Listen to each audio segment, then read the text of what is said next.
Welcome once again, children. Class 9 Geography. Let me clear your syllabus first.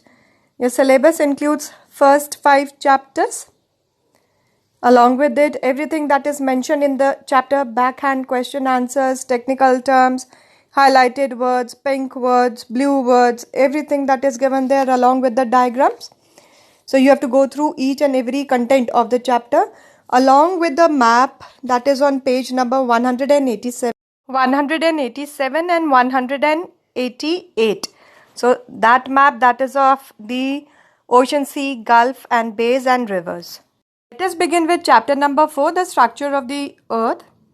It has always been of human interest to see what lies beneath the surface of the earth. By the way, we already know that the earth consists of crust, mantle and core. So how did we get this information? We got this information by the way of the meteoroid that fall onto the surface of the earth by studying out their chemical composition, by the movement of the earthquake waves, how these waves slide past each and every layer of the earth and then reaches to the top surface of the earth.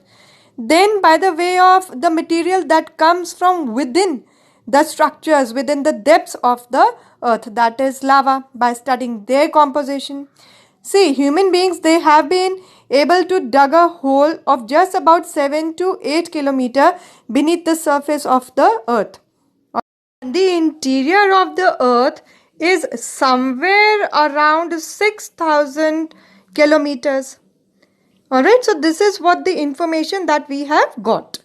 We also know that as we go down 32 meters, for every 32 meters of the descent, the temperature it increases by 1 degree Celsius. So nothing can remain in the solid form there at the very high temperatures. Alright, so there also we come to know maybe the structure of the earth, then the pressure that is exerted on the exterior earth by the way of it, then the density of the earth by the way of it, we can come to know the structure of the earth. So what does our structure of the earth consist of then? It has got 3 layers: crust, mantle and core. Crust is the outermost, that is the lithosphere. Alright, now this is the outer layer of the earth, which is about 6 to 48 kilometers thick, and it has got 2 sublayers, that is Sial and Sema. Alright, now Sial is all the continental part of the earth crust and Sema is all the oceanic one. Okay, Sial, it is the uppermost layer of the earth crust. It is about 20 kilometers deep and it has got silicon and aluminium in it.